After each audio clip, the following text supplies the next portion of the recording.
અભિનેતા અલ્લુ અર્જુનને 14 દિવસની જેલ સંધ્યા થિયેટર ભાગદોડ કેસમાં જેલની સજા સંભળાવવામાં આવી છે। કોર્ટે અલ્લુ અર્જુનને ન્યાયિક કસ્ટડીમાં મોકલ્યા છે। ભાગદોડ સર્જાયા જેમાં એક મહિલાનું મોત થયું હતું।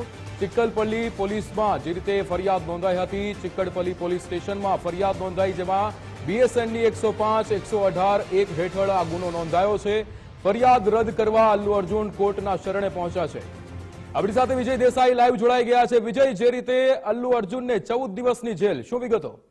બિલકુલ, પુષ્પા 2 ફિલ્મના અભિનેતા અલ્લુ અર્જુન જે ભાગદોડ કેસની અંદર તેમની અત્યારે ધરપકડ જ્યારે કરવામાં આવી હતી, તેમને ગાંધી હોસ્પિટલની અંદર મેડિકલ ચેકઅપ બાદ અત્યારે નામપલ્લી કોર્ટમાં રજૂ કરવામાં આવ્યા, જ્યાં કોર્ટે તેમને 14 દિવસની ન્યાયિક હિરાસત એટલે કે જ્યુડિશિયલ કસ્ટડીમાં મોકલવા માટેનો આદેશ આપ્યો છે। એટલે કે હવે અલ્લુ અર્જુન એટલે કે પુષ્પા 2 એ જેલમાં જવું પડશે તે અત્યારે સાબિત થઈ ચૂક્યું છે।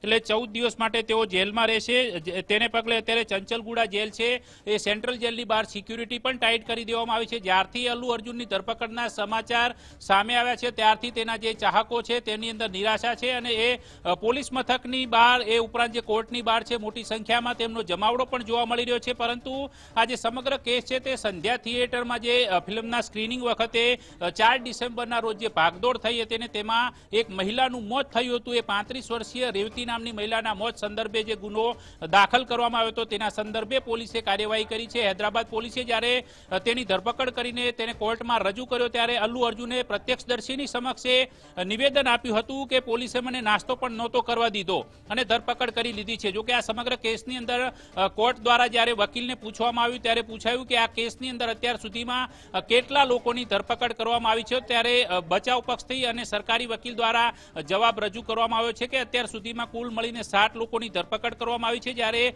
અન્ય આરોપી તરીકે અલ્લુ અર્જુનની પણ ધરપકડ કરવામાં આવી છે। પરંતુ હવે આગામી 2 દિવસ સુધી કોર્ટની કાર્યવાહી છે તે બંધ રહેતી હોવાના કારણે અલ્લુ અર્જુન અત્યારથી જ જામીન મેળવવા માટે પ્રયાસ કરી રહ્યા છે અને કોર્ટમાં જામીન અરજી પણ કરી દીધી છે। ટૂંક સમયની અંદર તેમની જામીન અરજી પર પણ સુનાવણી હાથ ધરવામાં આવશે। પરંતુ અલ્લુ અર્જુન અને જે થિયેટર મેનેજમેન્ટ છે તેમની સામે જે 2 બીએનએસની કલમો લગાવવામાં આવી છે, બીએનએસની કલમ 105 અને બીએનએસની કલમ 118 એટલે કે બીએનએસની કલમ જે 105 છે તેના સંદર્ભે જો કાયદાકીય રીતે જોગવાઈમાં જોવા જઈએ તો જો અલ્લુ અર્જુન અને થિયેટર સંચાલકો જો દોષી ઠરે છે તો આજીવન કેદ સુધીની એની અંદર જોગવાઈ છે। ઉપરાંત બીએનએસની કલમ 118 ની અંદર 3 વર્ષની સજા અને 20,000 સુધીના આર્થિક દંડની પણ જોગવાઈ કરવામાં આવેલી છે। અત્યારે જે અહેવાલ મળી રહ્યા છે નામપલ્લી કોર્ટની અંદર અલ્લુ અર્જુનને રજૂ કરવામાં આવ્યો હતો, જ્યાં કોર્ટે તેને 14 દિવસની જ્યુડિશિયલ કસ્ટડીમાં મોકલવા માટેનો આદેશ આપ્યો છે। વિજય, જે રીતે એક બાજુ અલ્લુ અર્જુનની આ પુષ્પા 2 ફિલ્મ કે જે 1000 થી વધારે કરોડનો બિઝનેસ વર્લ્ડ વાઇડ કરી ચૂકી છે અને બીજી બાજુ આ રીતે 14 દિવસની જેલ, શું આ કોઈ રાજકીય ષડયંત્ર ગણવામાં આવી રહ્યું છે કે? રાજકીય ષડયંત્રના સંદર્ભ પર ટિપ્પણી કરવી અનાવશ્યક લાગશે, પરંતુ રાજકારણ ચોક્કસથી ગરમાયું છે, કારણ કે કેટીઆરે આ જે અલ્લુ અર્જુનની ધરપકડને લઈને સરકાર સામે સવાલ ઉઠાવ્યા છે, કારણ કે તેલંગાણાની સરકાર છે અભિનેતા સાથે આ પ્રકારે અપરાધી તરીકેનો વ્યવહાર ન કરવો જોઈએ તે પ્રકારની ટિપ્પણી છે કેટીઆર તરફથી આવી છે। એટલે કે રાજકીય પ્રતિક્રિયાનો દોર શરૂ થઈ ચૂક્યો છે। બીજી તરફ જે એના ચાહકો છે તે પણ પ્રતિક્રિયા આપી રહ્યા છે। સોશિયલ મીડિયામાં છડેચોક એકમાત્ર ચર્ચા થઈ રહી છે કે આખરે ધરપકડ કેમ?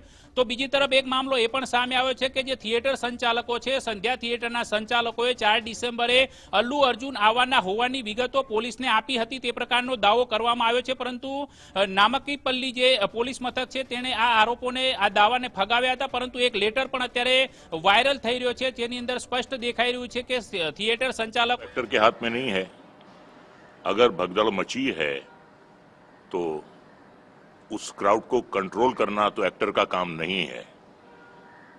अब अगर यही वजह है गिरफ्तारी की तो ये वजह मेरी समझ से बाहर है। बहुत सी फिल्में हिट होती हैं, बहुत क्राउड जमा होता है, कई बार पुलिस को माइल्ड लाठीचार्ज भी करना होता है, तो इसमें एक्टर कहां से आ गया ये बात मेरी समझ में नहीं आ रही है। क्योंकि एक्टर का काम जो है वो कैमरा फेस करना है, डायलॉग बोलना है, इसके बाद उसकी ड्यूटी खत्म हो जाती है। लेकिन क्राउड को कंट्रोल करना या एडमिनिस्ट्रेशन का काम करना जो है वो एक्टर की जिम्मेदारी नहीं है। अगर भगदड़ मची है हिट फिल्में जब लगती हैं तो भगदड़ मचती है, पब्लिक टूट पड़ती है, लेकिन उसे भी कंट्रोल किया जाता है, उस क्राउड को भी कंट्रोल किया जाता है। तो अगर क्राउड कंट्रोल नहीं हुआ है और किसी एक शख्स की मौत हो गई है, तो इसका जिम्मेदार जो है वो एक्टर अल्लू अर्जुन नहीं है। तो मुझे वाकई बहुत ताज्जुब हो रहा है इस बात पे कि इस वजह से अगर उनको गिरफ्तार किया गया है तो लोकप्रिय होना तो कोई जुर्म नहीं है, हिट फिल्म में काम करना कोई जुर्म नहीं है, क्राउड एक्टर इकट्ठा नहीं करता, क्राउड जो है फिल्म की लोकप्रियता होती है, एक्टर की लोकप्रियता होती है, उससे क्राउड आता है। तो लोकप्रिय होना जो है वो तो कोई जुर्म नहीं है। ये बात मेरी समझ में नहीं आ रही है कि ऐसा क्यों हुआ है। हाँ, अगर इसके अलावा अगर कोई और वजह है तो उसके बारे में मैं नहीं कह सकता। बहरहाल अगर अरेस्ट किया है तो उसकी छानबीन होनी चाहिए, अरेस्ट भी क्यों किया है, किस वजह से किया है, उसकी कोई एक ठोस वजह होनी चाहिए। और अगर यही वजह है कि स्टैम्पीड हो गई, भगदड़ मच गई। બિલકુલ, એટલે વિજય, જે રીતે અહીંયા આ સવાલ થઈ રહ્યો છે કે જે રીતે રઝા મુરાદ પણ કહી રહ્યા છે કે પોપ્યુલર હોવું એ એક કોઈ પ્રશ્ન નથી, અથવા એ પોપ્યુલર હોવાના કારણે જે ભાગદોડ મચી હતી અને જેમાં એક મહિલાનું મૃત્યુ થયું છે તેના કારણે 14 દિવસની જેલ, આ કેટલું યોગ્ય?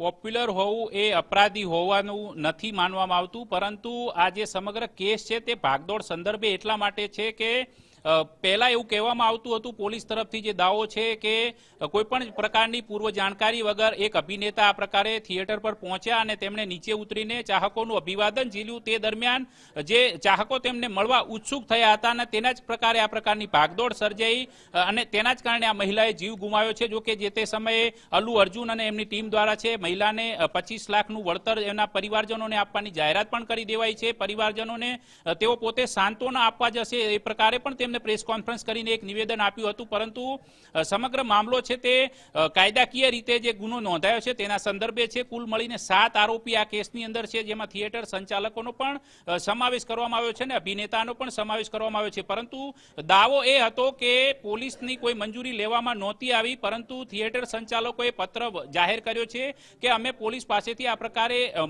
માહિતી અને મંજૂરી માંગી હતી કે અભિનેતા અહીંયા ઉપસ્થિત રહેવાના હોવાના કારણે આ પ્રકારની સ્થિતિ સર્જાઈ શકે છે, ક્રાઉડ મોટી સંખ્યામાં આવી શકે છે, પરંતુ પોલીસે યોગ્ય પ્રોટેક્શન કે કોઈ પણ પ્રકારની કામગીરી ન કરી હોવાનું પણ અહીંયા છતું થાય છે। પરંતુ હવે જોવાનું એ રહેશે કે આખરે વર્લ્ડ વાઇડ અત્યારે 1000 કરોડ કરતા વધુનો બિઝનેસ કરી ચૂકેલી એક સપ્તાહમાં સૌથી સફળ ફિલ્મ પુષ્પા 2ના અભિનેતાની ધરપકડ બાદ રાજકારણની રીતે પણ માહોલ ગરમ છે। તેલંગાણાના સીએમ રેવંત રેડ્ડીનું પણ અત્યારે એક પ્રાથમિક પ્રતિક્રિયા એ આવી છે કે સમગ્ર મામલો જોયા બાદ હું ટિપ્પણી કરીશ, પરંતુ બીજી તરફ રાજકીય રીતે પ્રતિક્રિયાઓ આવી રહી છે। ચાહકોમાંથી, અભિનેતા, ફિલ્મ જગત, મનોરંજન ઉદ્યોગમાંથી એક પ્રકારે આ પ્રતિક્રિયાઓનો દોર શરૂ થયો છે કે આખરે કયા ગુના હેઠળ ધરપકડ કરવામાં આવી, ભાગદોડ સર્જાવી તો એના માટે કોણ જવાબદાર છે એ તપાસનો વિષય છે અને તેના આધાર પર કાર્યવાહી થવી જોઈએ। પરંતુ હાલ વાસ્તવિકતા એ છે કે અલ્લુ અર્જુન 14 દિવસ જેલમાં જશે। જો તેમની જામીન અરજી પર સુનાવણી થાય છે તો સંભવિત રીતે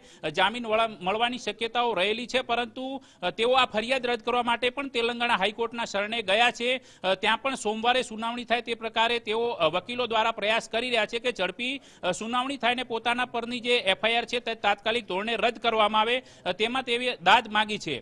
બીજી તરફ જે મૃતક મહિલા છે તેના પતિની પણ એક પ્રતિક્રિયા અત્યારે સામે આવી છે। તેણે કહ્યું છે કે મને ધરપકડ સંદર્ભે કોઈ માહિતી નથી અને હું કેસ પરત લેવા તૈયાર છું। આ પ્રકારની એક પ્રાથમિક વિગતો મળી રહી છે, પણ વાસ્તવિક સ્થિતિ એ છે કે હાલ અભિનેતા અલ્લુ અર્જુન જેલ હવાલે થશે એ નક્કી છે। ચંચલગુડા જેલની બહાર, સેન્ટ્રલ જેલની બહાર અત્યારે સિક્યુરિટી ટાઈટ કરી દેવામાં આવી છે। બિલકુલ વિજય, સમગ્ર માહિતી સાથે જોડાવા બદલ આપનો આભાર।